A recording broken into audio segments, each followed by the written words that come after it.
Mais uma edição no ar e falaremos hoje de um sistema que vocês já ouviram aqui com a gente, mas que precisa ser desmembrado, que precisa ser dissecado. Falaremos novamente de sistema ESG. E a bancada hoje tá maravilhosa. Comigo nos comentários, Kaliane Vasconcelos, obrigado minha amiga, gestora, tá? Assessora de investimentos, especialista na área, no mercado financeiro, então ninguém melhor para estar aqui para me auxiliar nesses comentários, porque o tema é extremamente denso, viu? Obrigado.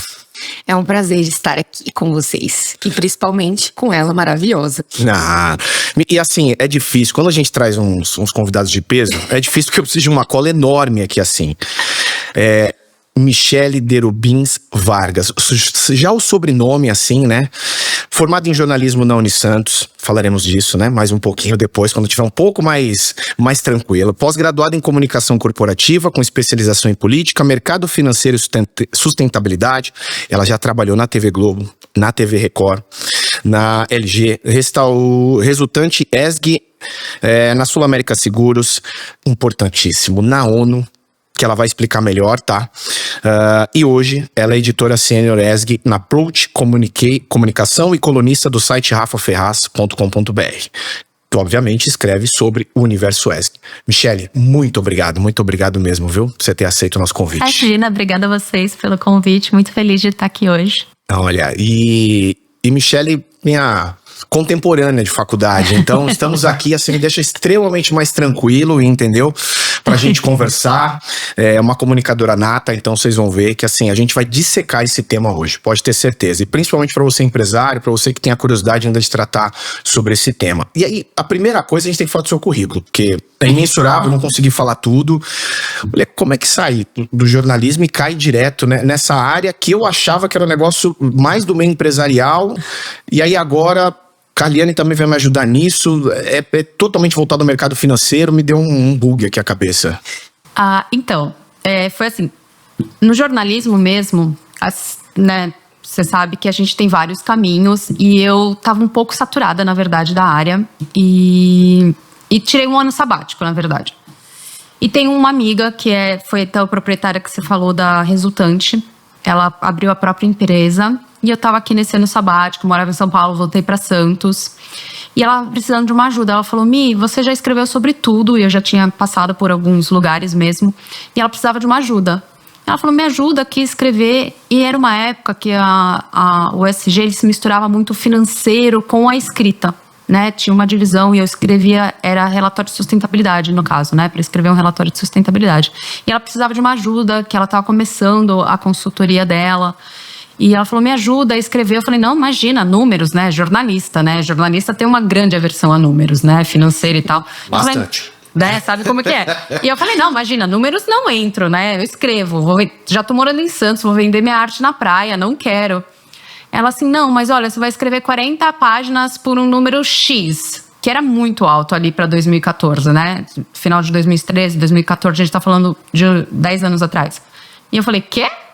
Como assim? Tudo isso para escrever 40 páginas? A gente sabe que frila de jornalismo também, né? Eu falei, mas eu vou aprender números agora. Quero balanço financeiro, quero tudo da empresa. E foi assim que eu entrei no mundo ESG. Comecei escrevendo relatórios de sustentabilidade com ela na assessoria dela, na consultoria dela, que era pequena também.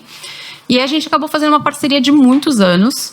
Eu revisava todos os textos que acabaram não sendo só relatórios de sustentabilidade, aprendendo ali na prática, tudo que eu podia.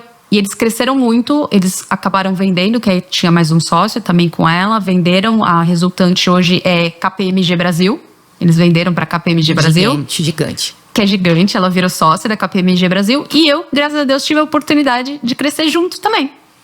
Então, com isso, fui crescendo, fui para outros lugares. Então, aprendi muito na prática e depois ali fui me especializando também, né? Porque eu quero prática, mas senti falta de uma base teórica e fui fazendo cursos de especialização na área. E aí, assim, eu acho que... Pioneira, né? Não, sim. E quando ela me falou do currículo, eu fiquei até assustado, né? Porque eu falei, a gente já falou de ESG aqui, mas falamos de forma extremamente abrangente. Tem uma correção. Não se fala ESG. é ESG. Ah, é bom corrigir, tá vendo? E eu tô falando errado já Porque ele tá episódios. falando ESG. Eu sei que a Michelle, ela não gosta. É ESG. Michele, corrige a gente, não fica. Ela tava aqui se coçando. Corrige a gente. O primeiro episódio que a gente fez, grande abraço pra Thiago Godoy, que estava aqui com a gente, especialista também, trabalha há bastante tempo. Tá vendo? Ele não fez essa correção, puxou a orelha dele.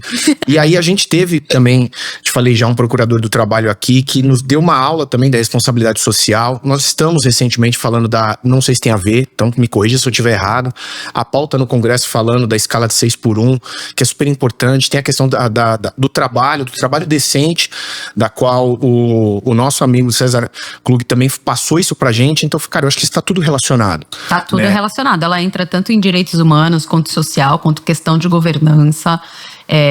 O ESG, por mais que ele seja um movimento de mercado financeiro, ele é muito abrangente na questão de social, de governança, porque você também aí entra em pautas que vai de saúde do trabalhador, saúde mental. Ele é muito abrangente mesmo, né? Tem essa segmentação, mas ele abrange muito toda essa ambientação. Muito feliz, né? E para quem tá vendo agora e tá se deparando com a sigla ESG, o que é o ESG, né? O que significa o ESG? Para quem não tem contato nenhum com isso e tá aprendendo agora. Eu acho muito difícil, porque a gente tá falando disso já nos últimos 5 anos, bate muito nisso, tanto no mercado financeiro quanto no mercado de trabalho mesmo, né? Então, as empresas, elas já estão se adequando, correndo atrás disso, né? Por questões financeiras e sociais, mas para quem não sabe, quem é leigo, como você explicaria o ESG? Ele é em inglês, né? Então significa Environment, Social e Governance, que nada mais é que ambiental, social e governança. E ele realmente explica tudo que envolve as áreas da empresa, que é o ambiental, social e governança. Então, tudo que trata questão ambiental dentro da empresa, questão social dentro da empresa, que seriam os colaboradores, as áreas que a empresa atua ali, né? A área que ela está implantada, a fábrica, a questão, uma empresa que tem, por exemplo, plantação ali no entorno, e a questão de governança, que é compliance, né? Questão de ética, questão de códigos de conduta, questão de canal de denúncia. E ambiental realmente é isso, o impacto que ela causa na natureza. Por exemplo, a gente tem não só o que ela realmente descarta, o resíduo que ela gera, mas também questão de transporte, né, de frota e tudo que ela tem, por exemplo, numa empresa que é plantação, como que ela lida com aquele resíduo, gestão de solo, como que ela, se é uma empresa que faz extração, por exemplo, que trabalha com cosméticos e faz extração natural. Então, tudo que ela lida nessas três instâncias. Ou seja, o ESG vai além do ambiental. Ele tá muito na além. sociedade também. Então, quando você fala de escala 6x1, polêmica, quando você fala de uma questão do trabalho, ele vai além do investimento, ele vai além do ambiental. Então, a gente tá atrasado na pauta, né?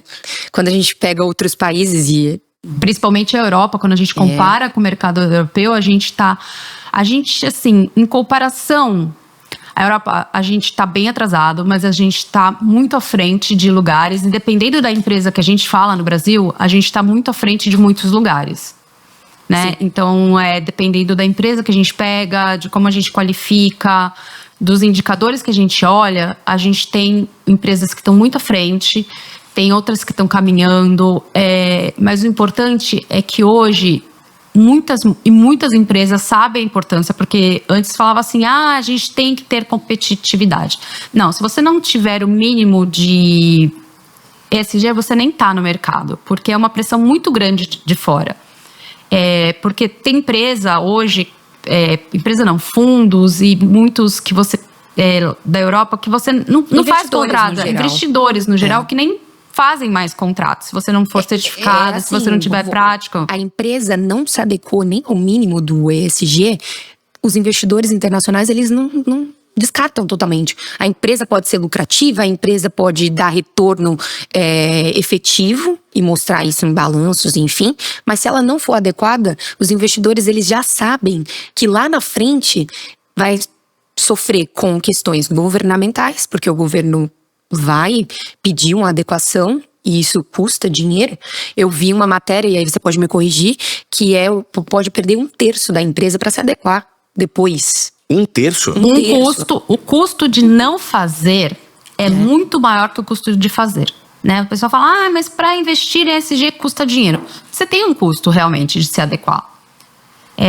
Investir em ESG, ele tem um custo, mas o custo de não fazer é muito maior. Oi, Americanas. Americanas. Não sobrou um bombom para contar essa história. Caramba, Americanas eu acho que talvez... A gente tem outros exemplos. Brumadinho. Brumadinho, Vale, né? Que no fim é Vale. Oi, Braskem. Braskem. E a gente passou assim, é meio surreal, né? A gente passou em Maceió e assim, assustador. Você vê uma região inteira praticamente... Sim. Praticamente não, inabitável, São né? questões que ali são pautadas em ESG. E cada um, se você olhar, em um ambiente diferente. Né? A gente trouxe aí a Americanas, foi uma questão de governança. Que foi balanço fraudado. Braskem, Brumadinho, questões ambientais. Porque já tinha ali uma notificação de barragem, já tinha ali uma notificação de escavação de mina. E todas elas fraudando, né? Porque esses relatórios foram fraudados. Foram feitos relatórios relacionados Foram feitos relatórios e foram feitos... não vai dar nada. Não vai dar nada. Não vai dar nada. A conta chega. E chega em quê? Na população mais vulnerável. Que até hoje tem gente de Brumadinho que não recebeu. Teve matéria recentemente, de Brumadinho, se eu não me engano, são mais de 10 anos. Tem alguma ação judicial que ainda está correndo e os acordos, supostos acordos que deveriam ser feitos não foram feitos ou não foram homologados. Então, no final de tudo, né? No final de tudo, quem sofre é a população, né? É sempre cai na conta dos vulneráveis. A gente vê, por exemplo, vamos assim, até sair um pouco de empresa. Quando a gente teve agora, recentemente, a enchente no sul. Sim. Também foi feita uma questão de gestão de cidade em que o Leite foi ali avisado que teria um problema. Então a gente não faz uma gestão de cidade também que a questão de mudanças climáticas afeta também não só empresas, cidades, e ele foi avisado que viria mais problema. O que foi feito com aquele dinheiro que ele deveria traçar um plano para a cidade e ele não traçou? Que o governo não é responsável como uma empresa, né? A empresa, nesse ponto, sem querer defender, obviamente, estritamente a empresa, mas eu acho que merece isso. A empresa é penalizada de uma forma dura, e aí o governo não é. Porque quantos governos a gente viu passar, seja federal, estadual, municipal, que não tem essa responsabilização? É por isso que muito se fala no meio corporativo que a mudança vem do mercado financeiro mesmo. Por isso que saiu-se de falar de vamos mudar o mundo pela sustentabilidade e vamos mudar o mundo pelo ESG. Não é porque a sustentabilidade não funciona, porque o ESG é melhor. Não é. Eles são complementares, tá? Dentro do mundo corporativo, a gente precisa fazer essa diferenciação. A sustentabilidade e o ESG, eles funcionam. Mas o ESG, ele é um movimento do mercado financeiro. Porque é por intermédio do mercado financeiro que a gente vai mudar o mundo. Justamente. Eu acho isso muito maluco, assim. Mas porque vivemos um mundo capitalista, né? É um mundo capitalista, é daí que vai vir a mudança. É porque vai vir, porque assim... É porque vai doer no bolso. É porque vai doer no bolso. É isso. Vai doer no bolso e a galera vai ter que mudar. Vai mudar por isso. Porque vem daí a responsabilidade. Somos capitalistas. Ninguém está fazendo isso. O Bill Gates não está fazendo isso, porque o Bill Gates é um grande apoiador do ESG. Ele tem toda a instituição Bill e Melinda Gates para isso. Ele é um grande exemplo disso. Mas ele está fazendo isso porque ele é legal.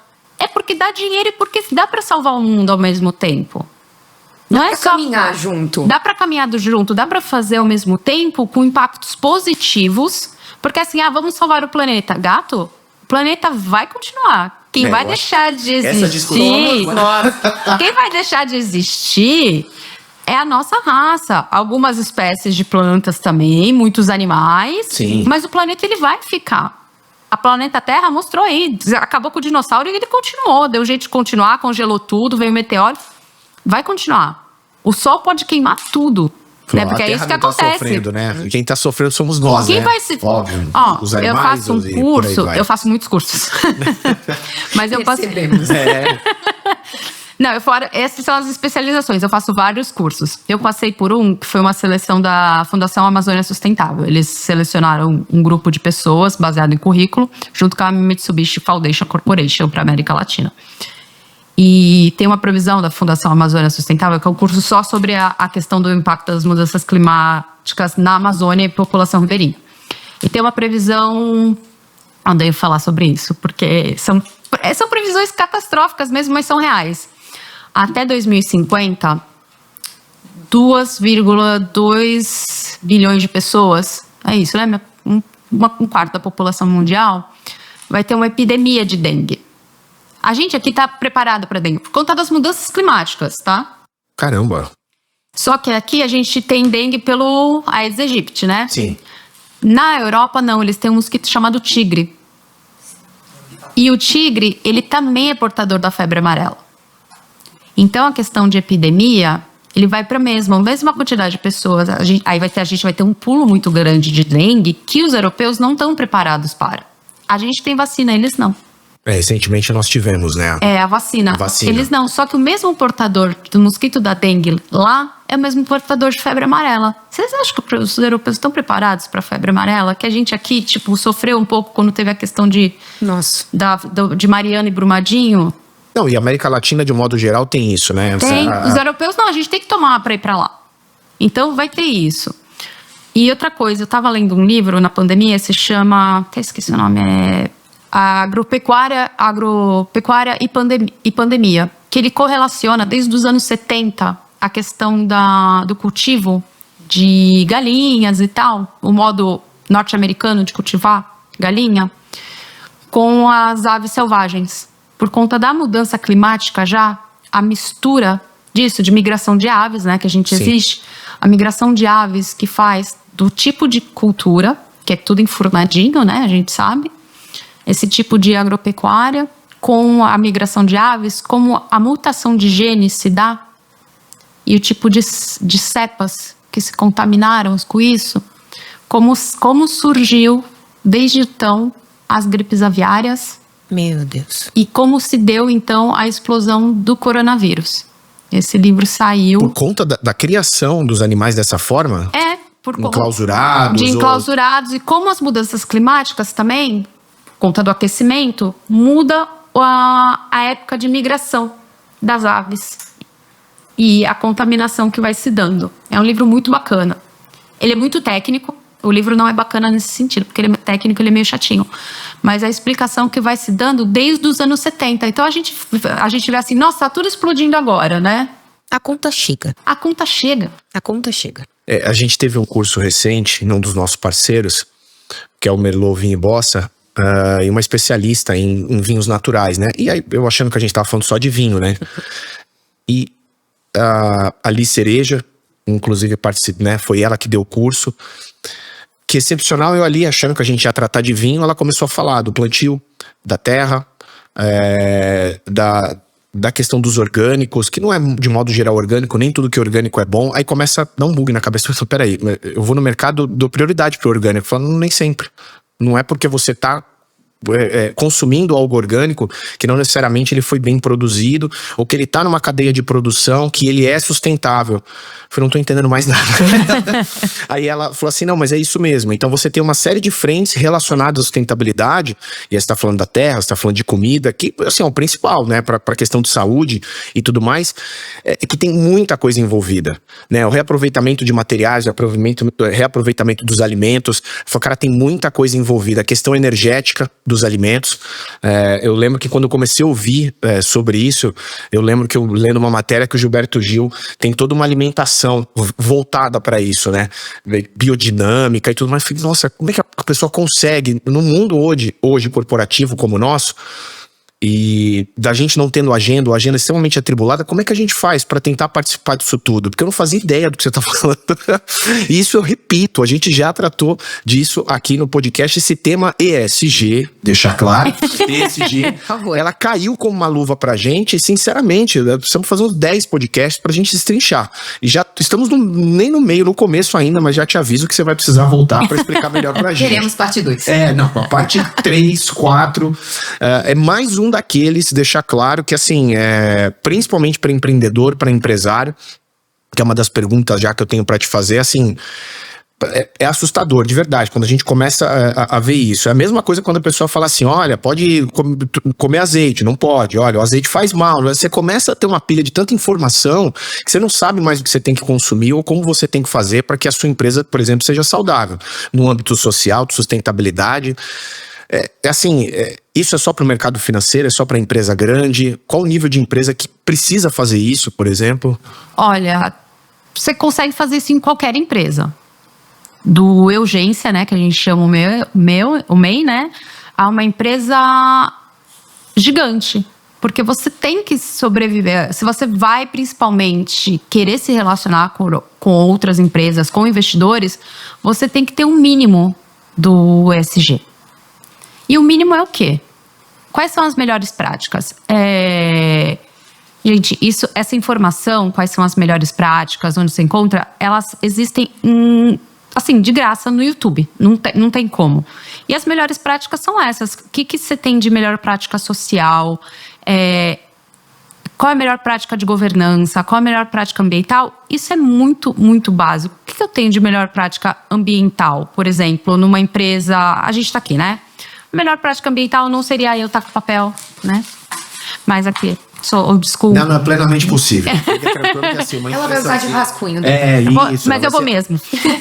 Mas a melhor prática ambiental por exemplo, dando aqui o exemplo, é a gente realmente ter copo de cerâmica, é a gente ter iluminação LED, é a gente fazer reuso de água num prédio, é a gente na casa, né, numa casa de 2 andares, é a gente ter economia de ambientação, é a gente ter...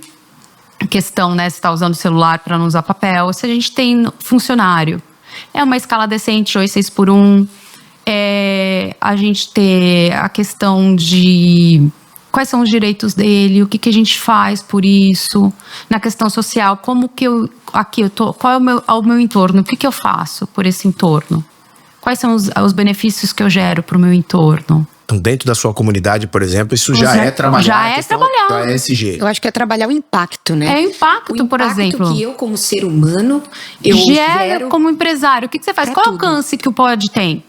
O que eu posso com o pod fazer? Você consegue fazer? Você tem, por exemplo, você citou que você tem vários, né, os parceiros e tal. O que você faz com seus parceiros? Eu, por exemplo... uma amiga, a gente, né, ela trabalha em outro lugar, eu trabalho em outro, mas o que a gente faz? Uma vez por mês a gente junta os nossos amigos, parceiros, e a gente faz a distribuição de marmitas aqui no centro da cidade. É uma vez por mês só? Mas é o que a gente consegue fazer. Mas como cidadão, o que a gente faz? O que você consegue fazer? É no detalhe, né? É no dia a dia. Como que no dia a dia as minhas ações diárias, elas vão impactar futuramente a sociedade. E não é só futuramente daqui a 10 anos. Isso daí é consequência, a conta chega. É amanhã. É amanhã, entendeu? O que você, empresa, pode fazer, né? Tipo, que nem existem as empresas que fazem arrecadação de alimentos, arrecadação ali. O que você pode fazer para o seu entorno? Porque se a gente pensa cada uma pequena empresa faz, você acaba fazendo um monte de ação. Que é o que vem até os ODS, né? Que é uma Agenda 2030 da ONU. E ela tem 17 ODS, são Objetivos de Desenvolvimento Sustentáveis. Que ela traz, ela tem como meta a mitigação de desigualdades. E ela tem cidades sustentáveis, né? Tipo, erradicação da pobreza, tem igualdade de gêneros. E por que eu estou trazendo ela para as empresas? Porque aqui no Brasil, elas acharam um nicho muito específico, se adequaram muitas empresas. As empresas trouxeram isso para dentro delas, como cada empresa... então eu vou, por exemplo, aqui pegar. Eu sou uma empresa, eu vou trazer aqui... eu quero trabalhar a igualdade de gênero, né? Porque dentro das empresas, adequar salários iguais entre homens e mulheres, que a gente sabe que tem... nessa diferença, então vamos trazer para dentro da empresa e equiparar. Eu sou uma empresa, eu vou trabalhar cidades sustentáveis, no caso. Então a gente vai fornecer um bicicletário para trabalhar mobilidade urbana, vou oferecer, né, vestiário, porque essa pessoa vem, né, de bicicleta, então vou fornecer não só banheiro, vou fornecer um vestiário, vou trabalhar, por exemplo, vida aquática, né, que é a gente Santos, o que a gente vai fazer? Ações para melhorar a vida aquática. Então, você como empresa pode dar uma olhada nesses ODS, né, também, e ver o que pode fornecer, mas ou outras do senso comum, do senso comum, boas práticas. E a governança é algo óbvio, né? Ter uma conduta, se você é uma empresa gigante, fazer um código de conduta para colaboradores, né? Que eles têm que seguir, que seriam boas práticas, né? Que vai desde... Tem gente que limita a questão de... que algumas empresas, às vezes, parece necessário não vir de chinelo, né? Às vezes, no caso... que falam dress code, tem empresa que faz dress code, até um código de conduta de fornecedores, porque os fornecedores, a gente está falando aí, né, de empresas, por exemplo, que não tem trabalho análogo à escravidão. Que é um dos temas principais do nosso último podcast. De não ter trabalho infantil. Só esse detalhe. Não, só.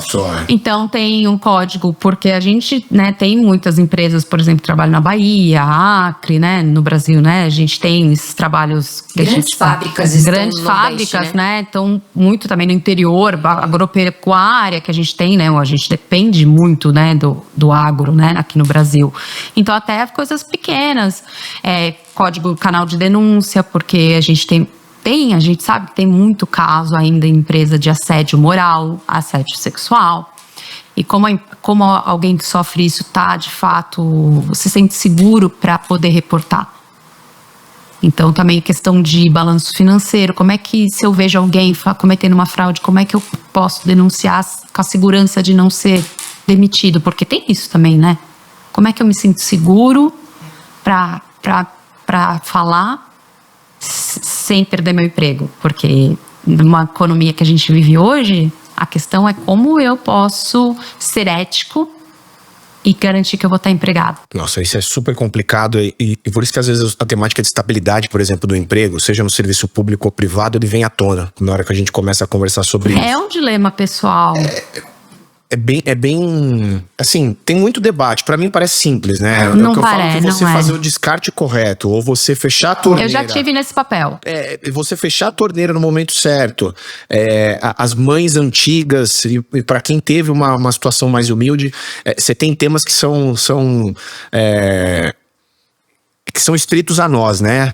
Fecha a torneira, olha o banho e tal. Eu acho que essas coisas muito simples, entendeu? A gente que viveu pessoalmente, até isso tá na cabeça, mas às vezes você implementar isso para uma empresa, e eu tive alguns parceiros que um dia falaram assim, cara, não foi eu que destruí o mundo não fica com isso na minha cabeça. Falei, caramba, né? Quer dizer, então, não foi você, eu entendo isso.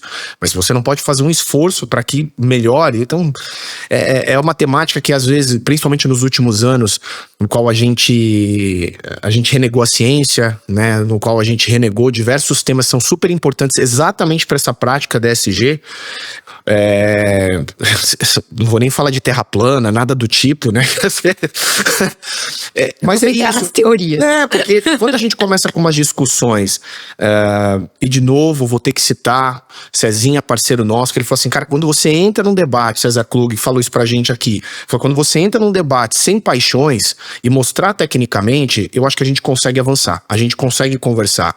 Então, derrubar algumas barreiras ideológicas, né? Então, é importante, a própria Prioli gravou um vídeo, inclusive quem tiver interesse de se aprofundar no ESG, tem um vídeo no YouTube super curto, 8 minutos, ela explica de uma forma muito didática também, né?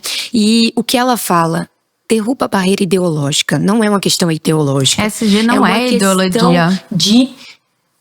A gente precisa continuar vivendo. De perenidade, foi isso que eu falei, o planeta ele vai continuar, o que a gente precisa é que a nossa raça continue. E não é só continuar, é continuar com qualidade. Porque eu escuto de muitas pessoas, mas eu não vou estar daqui a 30 anos eu já fui. Então... Mas e as pessoas que continuam, sabe? Eu vou comprar um carro mesmo porque a qualidade do transporte público não é boa. Eu não quero chegar suada. Então, assim, conversa com a sua empresa. Você não quer chegar suada? Pede para ela instalar um chuveiro. Você toma banho na sua academia. Qual a diferença de você tomar banho no seu trabalho? Sabe, a gente tem aqui, por exemplo, em Santos, uma ótima ciclovia. A gente mora numa cidade plana.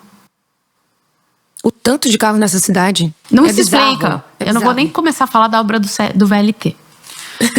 Não, independente, Eu não vou nem começar a falar.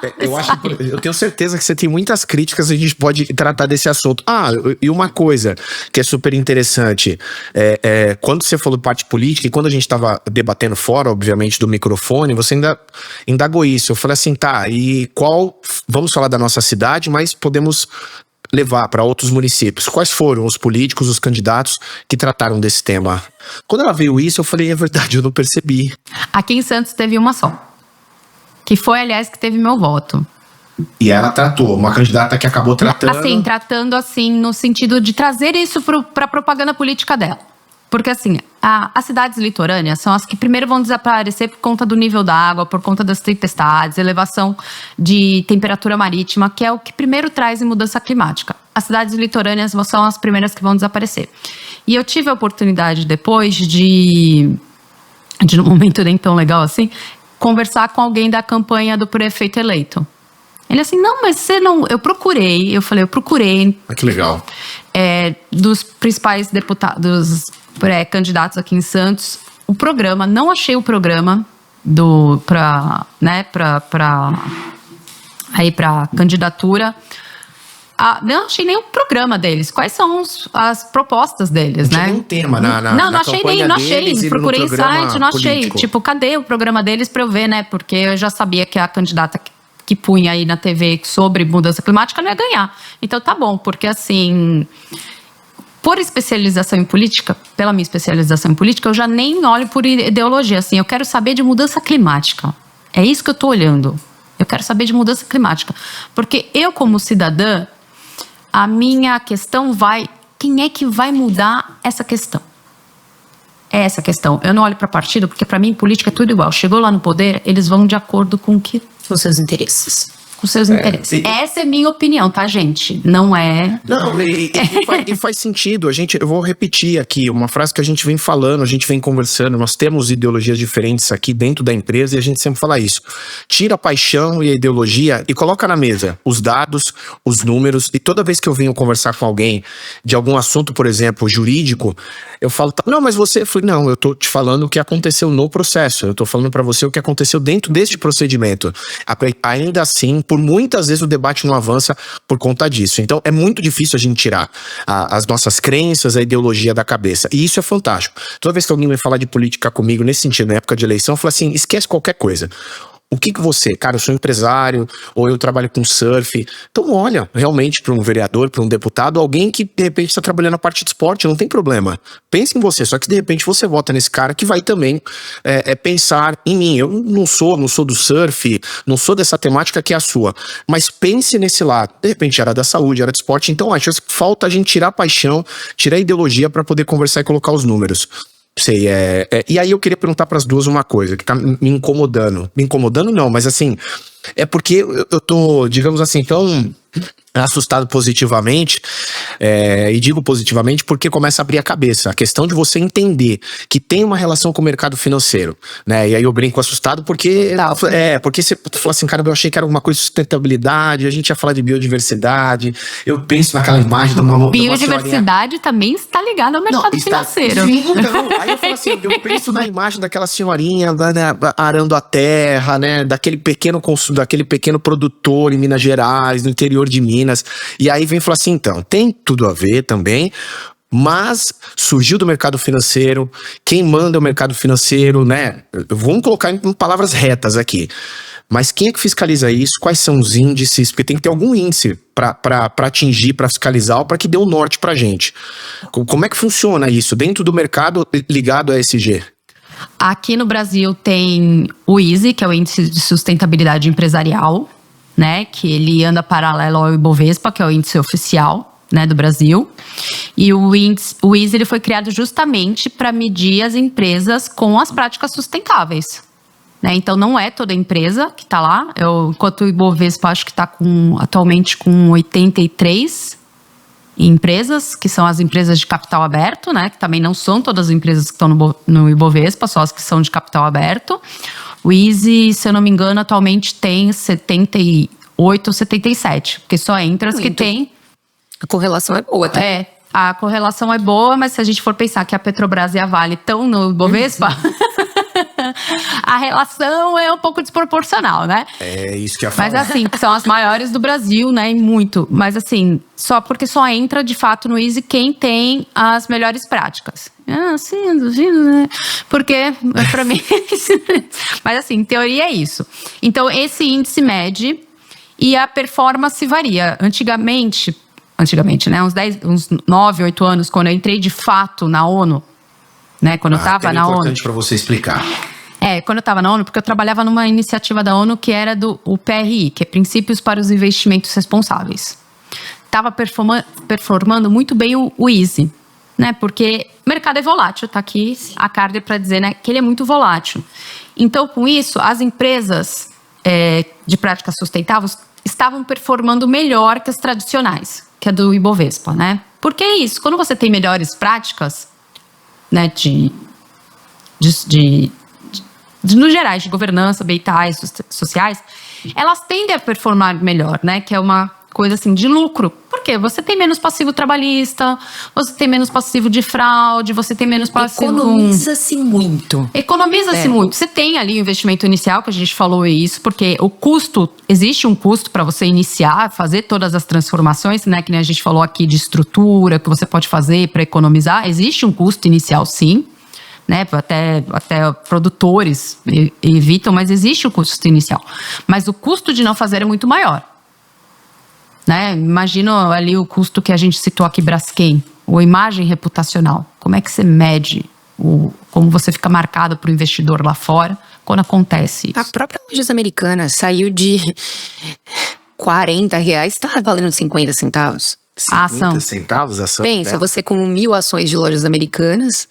Você acredita, tá ali todo dia, vê gente entrando na loja, porque quando você compra uma ação, você acredita na empresa, né? Aí quanto custa? R$39,50 por ação. E aí agora você fala, não, vou colocar dinheiro aqui. E aí agora vale 40 centavos. Mas esses acionistas, por exemplo, estão protegidos? É algo que a gente já debateu também, porque esse é um grande problema, porque se a fiscalização... É algo que o Easy faz melhor, ele protege melhor o seu acionista. É o que a gente chama de dever fiduciário. Cuidar do dinheiro como se fosse seu. Existe o dever fiduciário. Porque eu fico pensando nesses acionistas, por exemplo, da Americanas, que é um caso emblemático recente, né? Tá, eles estão desprotegidos, que pelo menos do que eu vi de ação judicial contra os principais acionistas ou os principais gestores, CEOs da empresa, né, o patrimônio pessoal não é atingido e aí o acionista fica... se a gente for pensar como exemplo, Mariana e a própria Braskem, todas essas regiões que tiverem esse problema, tem o pessoal que sofreu com isso, regiões ribeirinhas, que estão tentando acordo até agora e não conseguiram. Cara, eu tô entendendo que isso é necessário, mas esses credores, ou melhor, essas seguradoras, eu vou chamar de seguradora, né? Essas seguradoras que deveriam proteger, como se fossem ISOs, essas proteções, elas efetivamente funcionam? Porque aí eu acho que a pessoa fala assim, cara, realmente eu tenho uma penalidade aqui, estão realmente em cima de mim para uma fiscalização, então ou eu implemento ou eu gasto muito mais, como você falou, né? Imagina agora uma Braskem da vida. Eu acho que ainda existe muita brecha em leis. Né, na legislação atual, assim, tanto ambiental quanto na questão de punição para essas empresas. E eu acho que os órgãos reguladores, eles têm trabalhado muito mais nesse sentido. Por exemplo, para relatório de sustentabilidade que até então não era verificado, a CVM está colocando a IFR e S, que são duas normas, a S1 e a S2, para que as empresas traduzam quais são os impactos que as ações deles realmente fazem. Tipo, você fala no seu relatório que você faz isso, isso e isso. Mas como isso se traduz em impacto econômico real? Né? Porque relatar, todo mundo tem... Que as empresas que de fato fazem os relatórios de sustentabilidade relatam. Mas como isso se traduz? Dizer, eu sou bonzinho, né? Mas que de fato isso se traduz em impacto real, isso vai ser regulado pela CVM, né? Que é a Comissão de Valores Imobiliários, que é o maior órgão nesse sentido. E vai ser auditado pela CVM. E vai ser obrigatório a partir de janeiro de 26. Ele é voluntário desde o começo desse ano, mas vai ser obrigatório a partir de 26. Obrigatório a partir de 26? Muito se fala, né, de 2026 vai ser um ano de muita mudança no mercado financeiro como um todo e nas empresas no geral, né? E hoje, Mi, quantas empresas ainda faltam das big, né, para se adequar a isso? Não tenho esse número, eu não vou ter esse número, mas não são muitas ainda, assim, das que fazem, porque são muitos relatórios, muitos, são assim números. Nem todas estão no Easy, as que relatam, mas muitos relatam por questões de boas práticas. Tá? Mas eu não saberia te dizer esse número assim de cabeça, mas são muitas empresas, até que relatam que já foram pegas por exemplo, com trabalho escravo. Tem algum exemplo? Renner. Mentira. Ela Suas relata. brusinha, trata de comprar em outro lugar. Ela sua relata, brusinha. ela Só compra em escreve. feira, gente. Ela escreve. Olha, posso te dar uma dica? A economia circular, né? Que a gente fala que é comprar. Por exemplo, brechó. Eu amo brechó. Eu amo brechó. Adoro.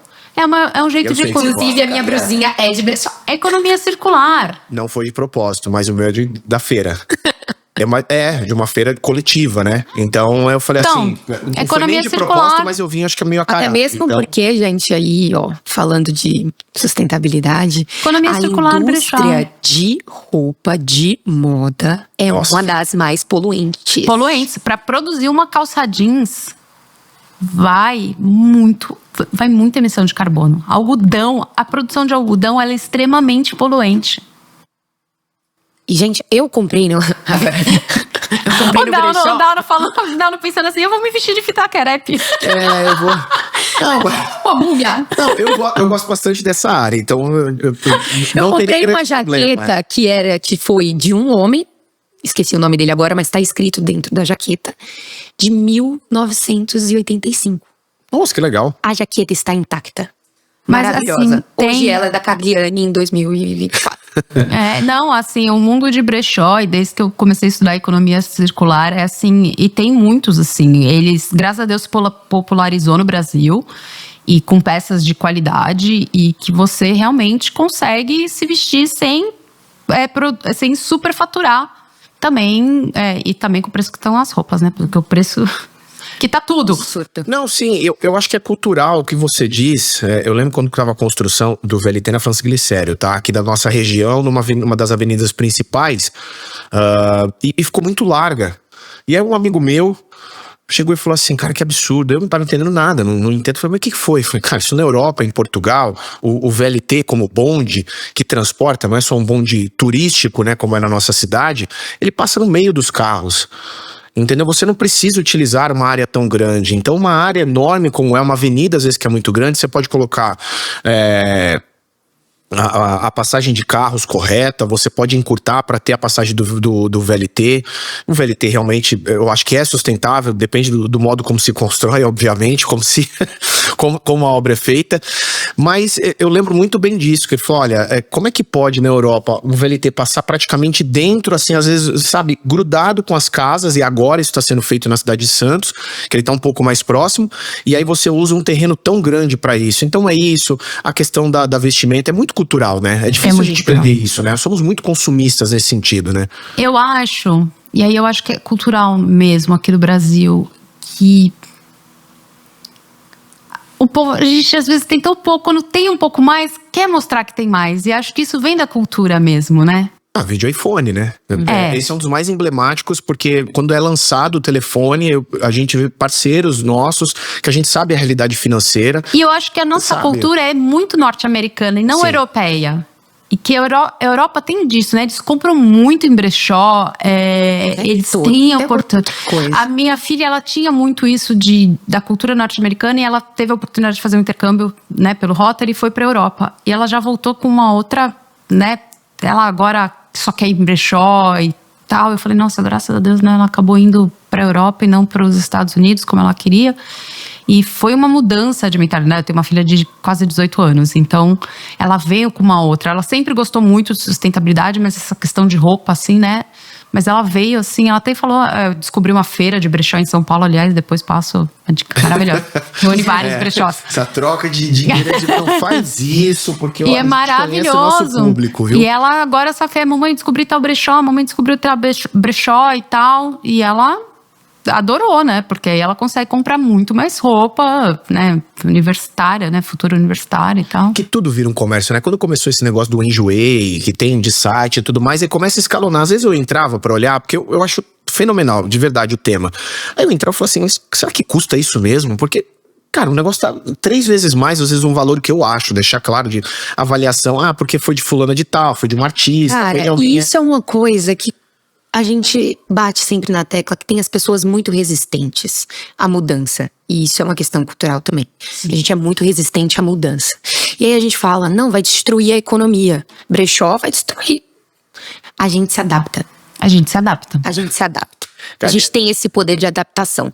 E assim, olha o tanto de loja de luxo que agora tem a parte de brechó. De brechó. Não, e os brechós de luxo, aquele da Fiorella. Fiorella, super. Que isso? Eu olhei, eu falei, isso é brechó? Meu Deus. É de luxo, é de luxo. Bolsa da Louis Vuitton, bolsa de marca. A minha primeira bolsa de marca eu comprei no brechó. Amigo, não tem dinheiro pra comprar na loja, não. Não tem dinheiro nem pra comprar no brechó. Nem daria também o valor que é. Não. E pessoalmente, faz um mimimi lá que dá pra comprar. Mimimi dá pra comprar um apartamento. Isso que é legal, porque pessoalmente, e aí a gente trabalha o sistema ESG, e a gente falou de empresário, falamos que é possível fazer numa empresa de menor escala, digamos assim, não precisa ser uma grande potência, você não precisa ser uma Petrobras. E agora, essa temática, parece brincadeira, mas a gente tá falando pessoalmente. Fala, olha, você como CPF... São todos os assuntos. Gente... Ser um CNPJ forte. Do urgência. É um CPF forte. Do urgência.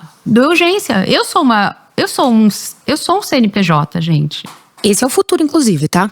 A gente não vai falar dessa pauta, mas o futuro é todos nós sermos CNPJs. Nossa, aí é mais... E assim... Mas eu mesmo, o que eu gero de impacto? Que nem eu falei assim, a gente, né, antes de gravar, eu falando assim, eu me dou o direito de não ser sustentável no papel, né? Porque é um hábito mesmo, né? Eu já tentei, tipo, mas eu não, tem coisas que eu não consigo. Eu gosto de caneta e papel. Aqui meu telefone. Algumas coisas eu leio, que nem eu já mudei pro Kindle, né, consegui vencer a resistência de comprar muito livro, mas compro, né, no Kindle. É muito legal, deixa claro, assim, eu prefiro livro. Tenho algumas coisas assim, que nem eu tenho um dicionário lá de ervas, né, a pessoa que toma banho de ervas. E... A gente vai descobrindo as coisas aos poucos, muito bom. Muito bom.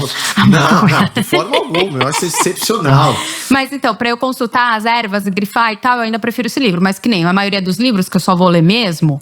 Ali, mas livros de consulta que eu tenho que ficar voltando, por exemplo, de estudos ESG, ainda é o livro porque tá lá a consulta.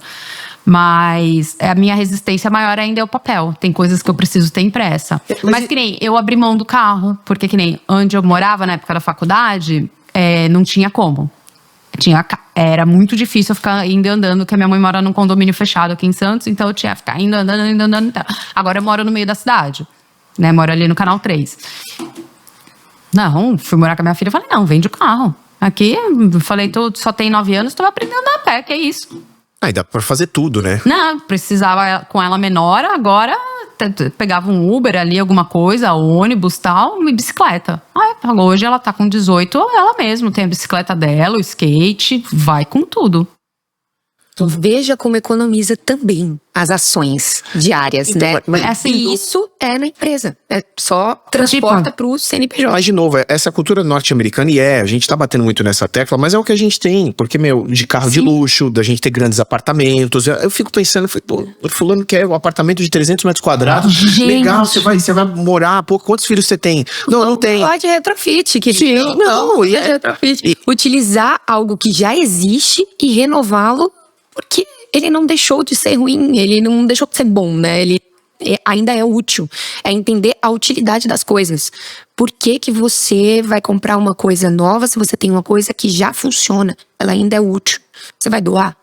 Você vai fazer um brechózinho daquilo? Ganhar um dinheiro para o novo? E falando do ramo imobiliário, que é exatamente o que a gente faz. A gente abriu essa porta exatamente porque dentro da nossa cidade a gente não tem mais terreno ocioso, a gente já falou isso diversas vezes aqui, e nós temos a possibilidade de entregar para o nosso cliente uma localização, uma moradia para ele melhor do que de repente se ele for comprar um apartamento mais novo, né? E a gente vê a lambança do mercado imobiliário relacionado a isso. Então, de novo, assim, eu brinquei no começo e no meio do podcast falando que é assustador, mas assim, é extremamente abrangente. abrangente.